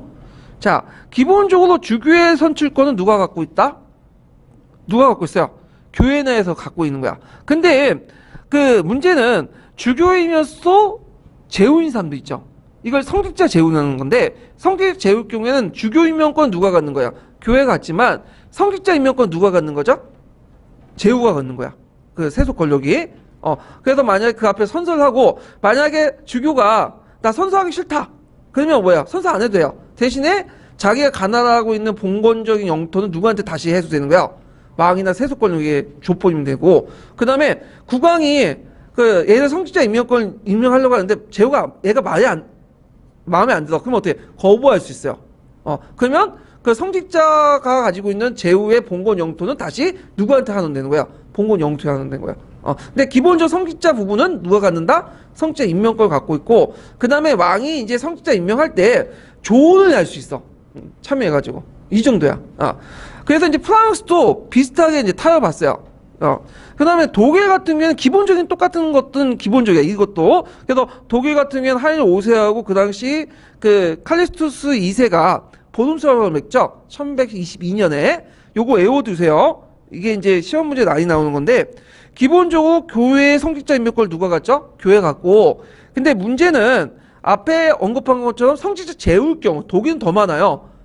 그럴 경우에는 아까처럼 영국처럼 프랑스처럼 뭐죠? 성직자 임명권은 자기가 갖고, 그 다음에 교회 임명권은 누가 갖는다? 아니, 제후 임명권은 세속 권력을 갖는 거죠. 그 신설을 안 할 경우에는 봉투가 해소되고, 그 다음에 세속 권력이 거부할 수 있어. 얘는 이제 봉투 안 주겠다. 내 신하도 삼지 않겠다. 그럴 경우에는 봉투를 또 해소할 수 있죠. 근데 이제 여기에다가 영국, 프랑스와 다른 게 있어요. 영국과 프랑스는 참여해서 발언권을 행사할 수 있죠. 그 정도뿐이야. 근데 여기는 만약에 이제 추기경 같이 좀 고위급 성직자 중에 서로 간에 이제 뭐냐면 너무 대립해가지고 갈등 구도해갖고 누군가 뭐냐면 선출하기 힘들 경우에는 최종적 결정권 누가 갖는다? 독일 황제가 갖는 거야. 요것만 좀 예의종인 조해. 그래갖고 그 당시 그 주교나 대수도자 후보자가 여러 명이 있고 서로 경합관계를 가질 경우에는 최종 임명권은 누가 갖는다? 황제가 갖는다. 이것이 이제 독일의 약간 특수한 사항이 좀 반영되어 있다는 거예요. 영국과 프랑스와 달리. 예. 그래갖고 이런 내용도 좀 기억을 해두시면 될 것 같아요. 그 다음에 이제 그 황제가 주교 선출 참석권 인정받고 참석하고 나서 단순히 발언만 하는 게 아니라 그 고위 성직자의 경우에는 경합관계의 경우에는 최종 선발권을 갖고 있다. 이 내용을 좀 기억을 해두시면 돼요. 요거는 교과서에 없어요. 요 교과서 없고 이게 아마 서계에 있을 거예요. 서계. 서계에. 서계가 아니라 이제 그 예전에 세계사 교과서인가? 탐손 세계사 이게 EBS에서 그걸 적어놨고 이게 서양사 그 총론인가? 서양사 총론에 아마 있을 거야. 그 내용이. 자, 그래서 이제 요거 좀 기억을 해두시고 서인권 투쟁의 결과를 볼게요. 자, 이 서인권 투쟁에 주도했던 교황권이 어떻게 될까요? 점점 강해지죠. 그래서 이제 그리스도교 세계의 최고 권력자 인정받게 되고요. 그 다음에 교황이 교회 내 중앙 집권적인 어떤 것이 강화돼요. 그래서 그와 관련된 기구와 법이 만들어지기 시작하죠. 자, 그래서 통일적인 교회법이 만들어지게 되고, 그리고 지방교회를 서로 연결시켜주는 네트워크도 이용하고 만들어지게 되고, 그래서 개혁적 교황들은 또 교황의 사절 이용해서 이런 거 지방에 이제 보내가지고 그 당시 여러 가지 이제 그 교황권을 강화시키는 그런 것들을 이제 했다. 이렇게 좀 기억을 해두시면 될 것 같아요. 자, 그 다음에 이제 그 교회와 국가의 대립과 긴장에 대한 중세사 이원적인 부분이 부각이 되죠. 보통 이제 서양에서 이제 서양 중세사 설명할 때 크게 양대 권력이 있다고 설명하죠. 하나는 세속 권력이었던 그 황제권, 그 다음에 또 하나는 그 영적인 권력이 뭐죠? 교황권. 그래서 보통 교황권과 그 세속권이 대립됐다. 그러니까 이건 정형적인 모습들이 이때부터 나타나기 시작한 거죠. 그것이 계기가 됐던 것은 어디서 출발한 거죠? 교황이 누굴 임명하죠? 서노마 황제가 카로스 대제한테 임명하고 나서 이게 출발하고 그것이 극대화되고 이제 완전히 대립축이 형성된 거는 요 카노사의 구족, 보험소 협약의 구족 이후부터라고 보시면 돼요. 자, 그 다음에 여기에서 이제 보면 되고, 자, 근데 이제 요거에 대해서 그 뭐냐면 지배자의 어떤 반환권이 강화되기 시작했다. 이렇게 이제 있는데, 자, 여기에서 이제 그 당시 상황을 보면 교회와 국가 내 지배자의 어떤 반환권이 점점 강화시키기 시작해요. 그래서 이제 주로 영국과 프랑스는 아니고 주로 독일상이거든요. 그래서 독일 제국 양권에 저항하기 시작했고 강력한 왕권 수립이 좌절하게 되죠.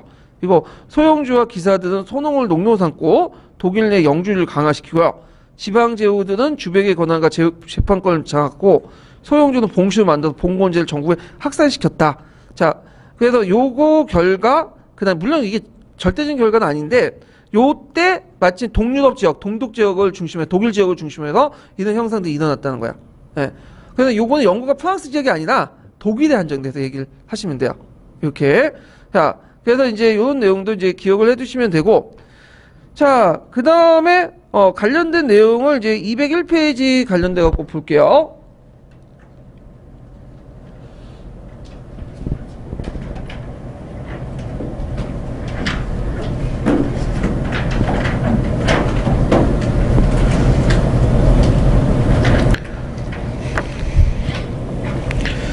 자, 201페이지 3번 문제 볼까요? 3번 문제.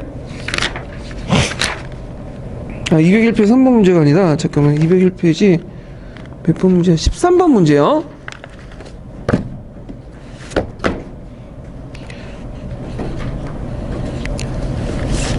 자, 다음 허락의 명칭을 말해보고 내용을 두 줄 이내로 서술해 보시오.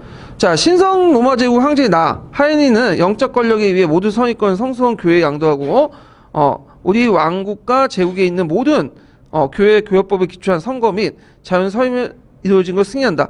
이걸 이제 뭐죠? 이때 그 하인 4세가 아니에요. 하인 5세죠. 그 뒤에 있는 황제고 이것을 명칭 본음서역이죠. 본서역.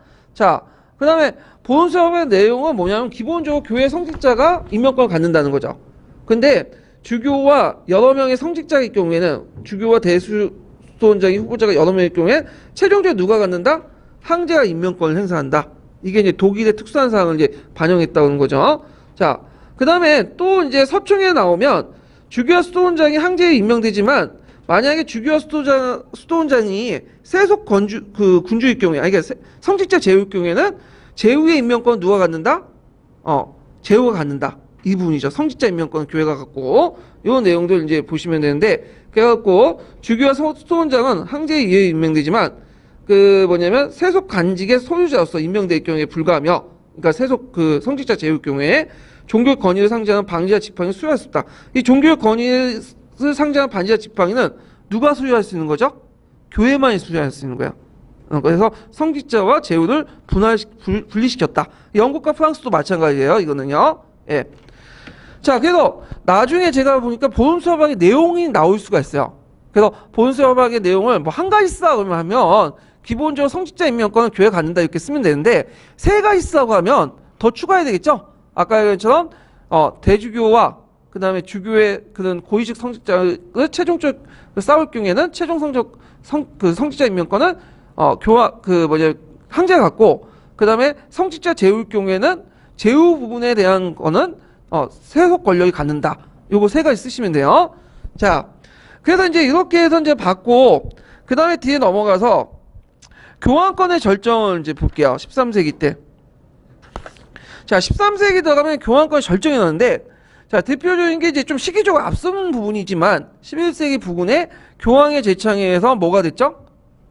성직자가 십자군 전쟁이 전개했죠. 그래서 성직탄을 도모했고 13세기 내용이 이노케티우스 3세요. 자, 이노케티우스 3세는 뭘로 또 유명하냐면 나테론 공예 요번에 나왔죠. 기억나시죠? 그 다음에 또 뭐가 나오죠? 앞에 알비파드 있죠. 알비파드. 카타리파드 알비파 십자군 전쟁을 일으켰던 사람이 누구예요? 이노케티우스 3세죠. 이노세티우스 3세라고 또 하는데 포기법이 약간 자는데 이 사람이 이제 업적이 되게 많아. 그 당시 영국의 존왕하고 필리프 2세를 파문시켰어. 말 안 듣는다고. 그래갖고 이제 유럽의 정치 상황에 또 개입을 했고 그 당시 무슨 말이 있냐면 교황은 태양이요 황제의 달을 비유한 만큼 교황권의 절정을 이뤘던 사람이 이노케티우스 3세다. 그래서 무조건 모르면 그냥 이노케티우스 3세 쓰세요. 그냥 50%는 맞출 수 있어. 그래서 뭔가 듣보잡 같은 주제들이 나오고 뭐 물어보잖아요. 근데 이때 교황은 누구냐? 그러면 그냥 이노케티우스 3세 쓰시면 돼. 되게 이 사람이 활동이 되게 많아. 그래서 상당히 있고 이게 이때가 이제 거의 한 13세기 정도 이렇게 이제 보면 돼요. 그래서 11세기, 13세기 이렇게 해가지고 교황권의 절정이고 14세기 때 확 떨어졌죠. 그래서 그 당시 십자군 전쟁의 원전 과정에서 이제 여러 가지 실패를 했고 그리고 왕권이 강해지면서 이렇게 이제 큰 변화가 일어나죠. 그래서 아비닌 유수가 일어나고 그러는데 자, 그러면 이노케티우스 3세의 또 업적이 제4차 라테론 공예를 열었다. 이게 요번에 시험 문제 나왔죠. 그래서 이단을 논박하고 카톨릭 교리를 재확인했다. 이렇게 나오거든요. 근데 서양사 계도는 요 정도밖에 없어요. 이단을 논박하고 카톨릭 교리의 재확인. 근데 문제는 보면 뭐라고 되어 있냐면 라테론 공예에서 결정한 사항을 쓰시오 이렇게 나왔거든요. 2개 정도 쓰라고 나왔을 거예요. 그러면 요거는 이단을 논박하고 카톨릭 교리 기본교리를 재확인했다는 거는 사항이 아니라 그냥 기본적인 방향인 거야. 사항이면 구체적인 내용을 써야 돼. 요 내용을. 그래서 요거를 서양사 계돈이 아니라 어디냐면 서양 중세사에서 제가 찾았어요. 아마 서양 중세사에 들어가는 교수가 또 낸 것 같은데 자, 뭐 나올 가능성은 없는데 일단 보죠. 일단 자, 성체성사에서 하체설 공개해줬다. 하체설이 뭐죠? 일단 성체성사가 뭐야? 7성사 중에 하나인데 성체성사는 뭐냐면 성경에 보면 신약 성경에 보면 예수님이 이제 마지막으로 이제 최후의 만찬을 하죠. 그래놓고 이제 불러놓아서 여러 가지 얘기를 하는데 그 중에 하나가 이제 뭐냐면 포도주와 빵을 비유하면서 포도주는 뭐야? 자신의 피가 되는 거고 빵은 뭐냐면 자신의 살이 된다. 이런 식으로 얘기를 해요. 그래서 이걸 어떻게 해서 가지고 이제 카톨릭에서는 논쟁이 많은데 이걸 하체설로 이제 결론냈거든요. 하체설은 뭐냐면 포도주가 화학적 변화가 돼가지고 예수님의 피가 되는 거고, 그 다음에 그 빵이 화학적 변화가 일어나서 뭐가 살이 되는 거다. 그러니까 이걸 직역을 해보죠. 그래서 이걸 먹는 행위는 곧 예수님의 피와 살을 먹는 거고, 그로써 뭐냐면 예수님의 어떤 뜻을 받는 거다. 이런 식으로 해석하는 거죠. 이게 하치설이에요. 근데 이거에서 기독교에서는 다르게 해석하죠. 개신교에서는.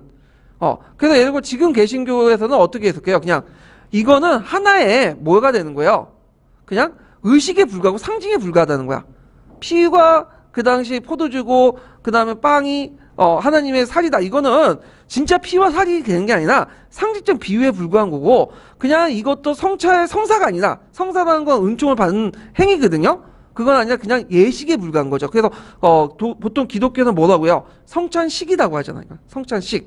근데 이에 대해서 저희 카톨교에서 뭐라고 하죠? 성체 성사라고 하잖아요. 이게 달라요, 의미가. 예. 물론 이제 이거에 대해서 칼뱅하고 또 뭐냐면 루터도 또 의견이 달라. 이거는 지금 기독교 논의는 쭈핑크린이 얘기한 거고, 이거는 이제 또 공체설이니 성령 임재설이니 그런 얘기도 하거든요. 요 부분 나중에 좀 설명할게요. 요 부분은. 자, 하여튼 그렇게 있고, 그 다음에 카톨릭교도는 1년에 한 번 정도 고해성사를 해야 되고, 이것도 이제 칠성사의 하나죠. 자, 사제는 시제에 의해서 판결 참여 금지. 시제에 의한 판결 금지는 뭐냐면 시제법 아시죠? 그래서 약간 위기사항을 주고 고난사항을 둬갖고 그걸 보고 나서 판단하는 거잖아. 근데 이런 것들 금지시키는 거고, 그 다음에 성당 참사회가 3개월 내에 주교를 선출하지 못하면 대주교가 개입하여 새로운 주교를 선출하고, 그 다음에 이제 모든 대주교에서는 1년에 한 번씩 주교회를 통해서 배교자들을 세출하고, 사제의 도덕적 생활을 규제하죠. 뭐 사제 독신, 음주, 도박, 사냥, 상행위, 여인수 출입 등등을 이제 하게 되고, 지나친 시주를 금지하고, 시주라는 거 받는 거 있죠? 이런 것들 금지시키고, 그 다음에 이제 부적격한 사제보다 소수의 훌륭한 사제가 나타나는 원칙을 선언한다. 그러니까 지금 그 당시 그냥 도덕적으로 바람직한 거나 간행적으로 이어졌던 거, 그 다음에 기본적인 교류를 그냥 인정해 준다는 거야. 그런 거였는데, 여기에서 제대로 쓴 사람이 별로 없을 것 같아. 그래서 맞춘 분들 이제 보니까 뭐 하체설 정도 공인한 거? 은근히 이거는 그냥 떼어 맞힌 거고, 그 다음에 이제 사제 도덕적 생활 규정 등 몇 개밖에 없어요. 그래서 맞히는 사람들이 거의 없어요, 이거. 맞춰도 이제 그 전날에 며칠 보기 전에 운 좋게 이제 봐가지고 쓴 분도 있고. 근데 서양사 개론처럼 이단을 논박하고 카톨릭 기본교육 재확인한다? 약간 이건 답은 먼 것 같아요, 이거는요. 방향이거든요, 이건. 사항을 얘기했잖아, 지금. 그런데 이런 문제는 안 나올 것 같긴 하는데, 모르겠어요. 다음에 또 나올지. 자, 근데 되게 이 서양 중세사에서 나온 문제는 다음에 안 나오더라고. 이 교수가 특징이 뭐냐면, 낸데 안 내요. 꼭 새로운 데도 발굴돼갖고 내. 그래갖고 안 낼 것 같아, 제 생각에는. 이 부분은요. 그냥 이런 게 있구나 넘어가시면 될 것 같고. 그리고 제가 시험 공부할 때 제가 좀 마지막 이제 좀 팁을 드리자면, 항상 그 이상한 데에서 골라서 나온 데만 신경 쓰는 분들 계시잖아요. 그래서 이상한 주제, 어려운 그 주제들만 골라서 남자 안 보는 것뿐만, 그분들은 똑같이 내년이나 내후년에도 그 짓을 똑같이 해요. 똑같이 떨어져. 그 붙을 확률이 별로 없어. 그래서 이런 데는 이런 거 나왔다고 해서 뭐 서양사 중세 다 이거 쓸데없는 거 다 보면 안 된다는 거죠. 그냥 넘어가시면 돼요. 이런 것들은. 자, 그 다음에 교환권의 세태 부분을 볼게요. 교환권의 세태.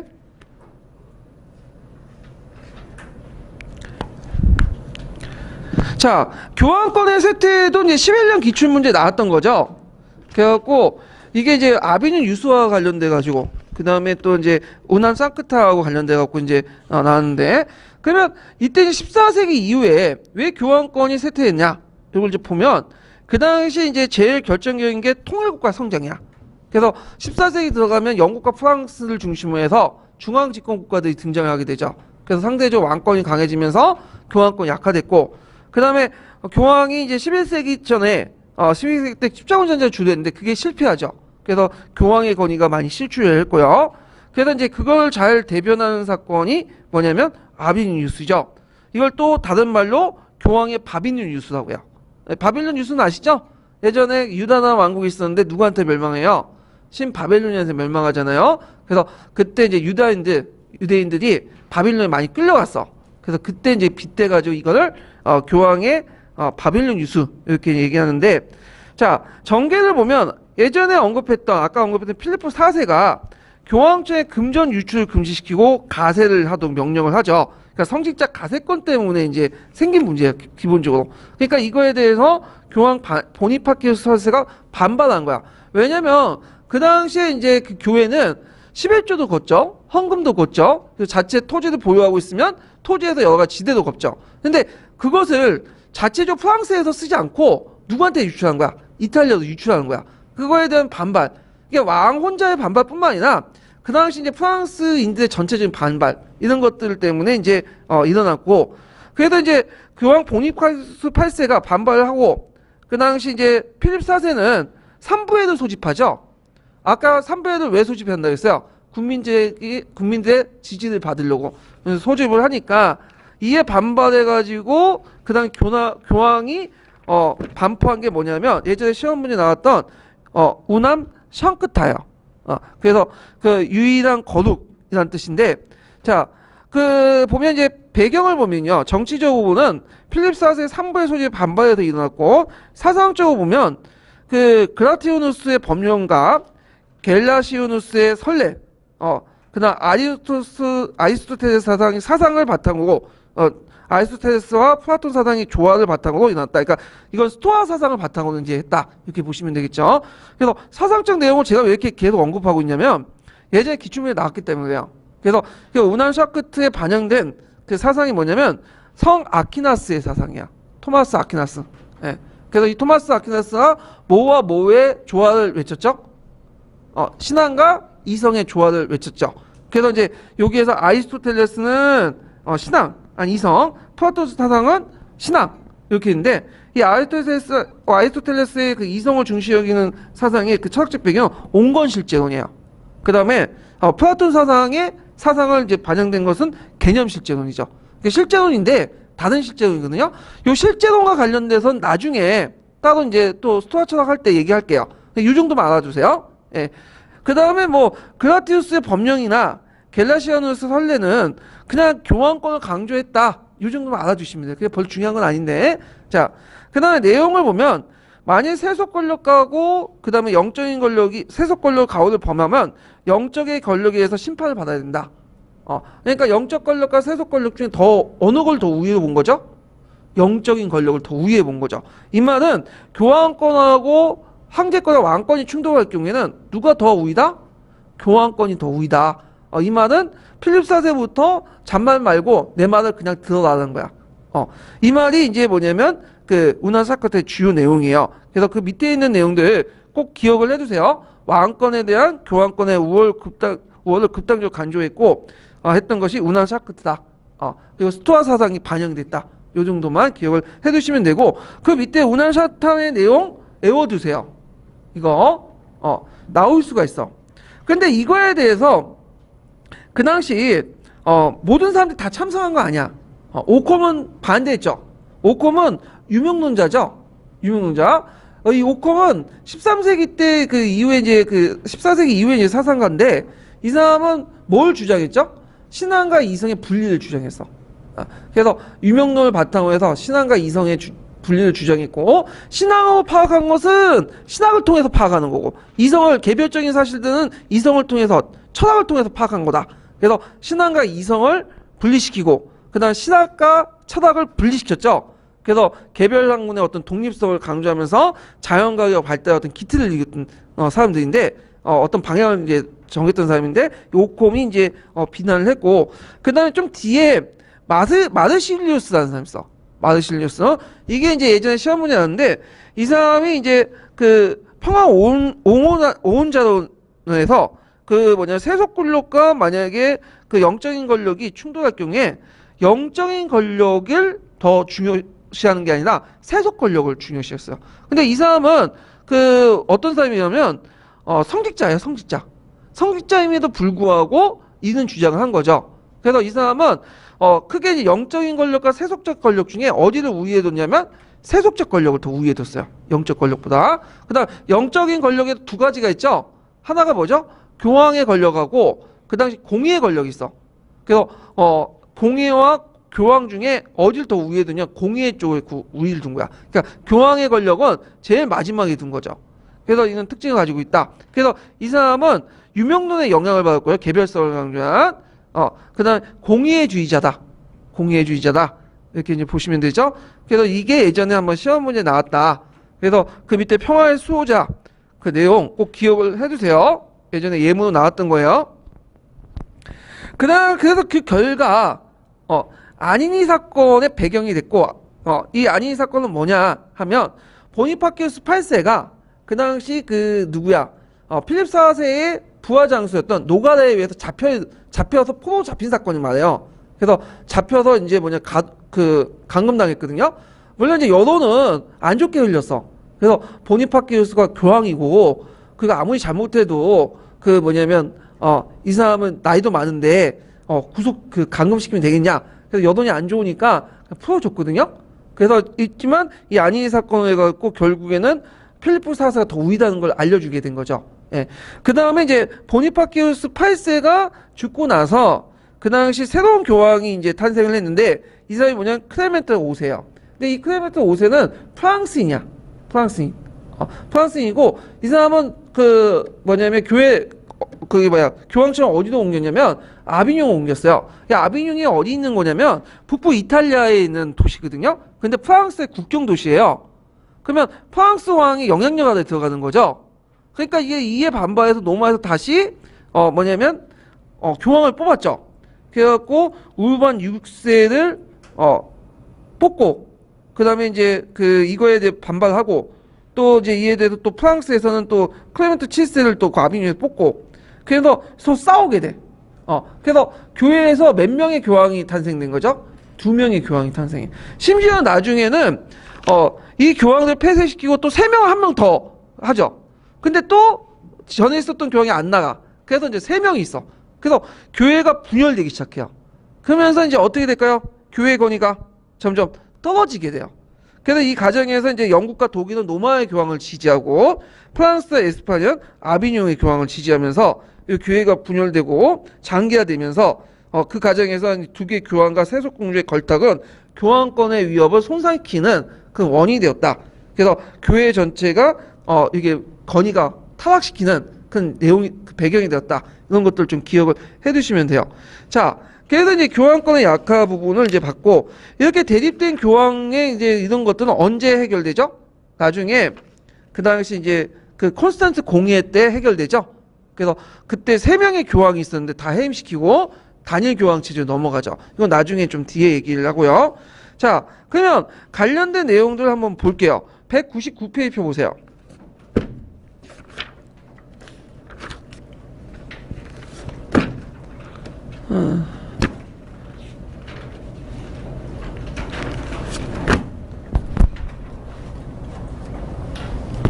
자, 다음 미출제 현상이 일어나는 배경을 2주 이내로 서술해보고 이 문제 해결한 공예를 써보시오. 위클리프가 교회를 비판한 이유와 그가 주장한 것이 무엇인지 말해보시오. 이렇게 했는데, 자, 이거는 그 위클리프에 관련된 내용이야. 위클리프가 쓴 건데 그 당시 교회를 비판하면서 쓴 거예요. 자, 악마가 홍계를 꾸며 2명의 교황을 설출했으며, 아까 이건 뭐와 관련된 배경을 쓰시면 되죠? 아비뇽 유수와 관련된 내용들 쓰시면 되죠. 배경 내용을. 자, 그 다음에 이 그 2개 교회 분열을 해결한 공예는 콘스탄트 공예예요. 콘스탄트 공예. 자, 그 다음에 이제 위클리프가 교회 비판 이유와 그가 주장한 것이 무엇인지 말해보시오. 자, 위클리프하고 또 흡스 같은 사람은 그 당시 중세 말기 때 교회 개혁을 했던 사람인데, 이 사람이 나중에 신교의 어떤 선구 역할을 했죠. 루터나 칼뱅의 어떤 선구적 역할을 했는데, 자, 이유는 뭐냐? 교황의 권위가 실추되니까 교회의 분열과 타락을 비판하며 개혁하려는 움직임이 나왔고, 14세기 때 영국의 위클리프가 교회의 사회속화와 성직자 타락을 비판하면서 뭘 기반으로 한 것을 강조했죠? 성서를 기반으로 신앙을 강조했다. 그래서 유일하게 구원을 받은 것은 뭐다? 성사가 아니라 이제 신앙이다. 그래서 이제 이거는 신교도 논리하고 비슷하죠. 그래서 위클리프 논리 좀 기억을 해두시고, 그 다음에 여기에 또 한 가지 추가하자면 위클리프는 예전에 라틴어 성경판 있죠? 이걸 번역을 했어. 영어로. 그래서 영어 성경판을 번역을 했다. 이렇게 좀 기억을 해주시면 되고요. 자, 그 위클리프 주장 내용을 보면 교회의 부와 사치를 공격하고요. 그다음 성사제도 하체설을 공격해요. 이 사람은 그 유명론자예요. 유명론자. 그래서 보통 이제 실제론을 가지고 성사제도 하체설을 이제 얘기를 하는데 이걸 비난을 하고 그래서 성서지상주의를 내세웠죠. 오직 구원의 근거는 뭐가 된다? 성경이어야 된다. 그래서 선행이나 이런 것들이 아니라는 거죠. 성사 이런 것들. 요 부분은 제가 나중에 구교나 신교 설명할 때 좀 더 얘기할게요. 차이점 설명할 때. 근데 이 사람들의 논리는 그 당시 나중에 등장한 칼뱅이나 뉴트의 논리하고 거의 비슷해. 그래서 교회 개혁의 선구자가 되고요. 그 다음 위클리프를 영향을 받은 사람이 누구죠? 흡스죠. 네, 그래서 흡스가 잠시 잉글랜드 갔다가 그 영향받고 왔잖아요. 그래서 흡스 전쟁이 나왔잖아. 나중에 콘스탄트 공의에서 이제 하용을 받게 되는데, 자, 뭐 이런 것은 나중에 좀 얘기를 하고, 자, 그 다음에 이제 205페이지 넘어가서,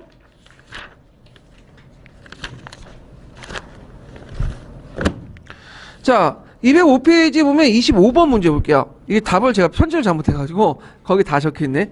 예. 자, 다음 기읒과 구관과 교황과의 갈등의 원인을 써보고, 그 다음에 이제, 필리프 4세가 3부에서 소집할 목적을 말해보시오. 그리고 니은의 종교의 결정 내용을 두 가지로 서술해보시오. 그래서 이제 이 당시 필리프 4세가 전비가 필요했는데 그걸 이제 그 국내 성직자의 가세를 하려고 했고 그거에 대해서 이제 뭐냐면 교황 보니파큐스 8세가 반발하니까 3부에도 소집했죠. 그래서 이 3부에 소집한 이유가 뭐예요? 강범위한 국민의 지지를 얻기 위한 거죠. 그리고 나중에 이제 아비뇽 옮기고 그 당시 이 대립된 교황들 두 개의 교회 분열을 해결한 것이 콘스탄트 공의인데 이 콘스탄트 공의의 내용 외워주세요. 나올 가능성 되게 많아. 자, 세 가지 정도 돼요. 하나가 위클리프를 이단으로 규정하고 흡수를 처형했죠. 그 다음에 두 번째가 뭘까요? 교회의 대분열을 수습하고 단위 교황을 했고 그 다음에 하나가 또 뭐냐면 공의하고 교황 중에 권력이 어디에 있냐? 공의에 더 있다. 그래서 공의의 정당성을 규정하고 교황도 이에 복종해야 되는 중에 공의주의를 내세웠어요. 네. 그리고 이제 교회 개혁 문제를 잠시 보류하고 이런 내용도 있는데 첫 번째, 두 번째 공의주의까지 한번 쓰시면 돼요. 근데 나중에 결국에 공의주의가 폐기가고 교황이 더 우위다라고 하긴 맞죠.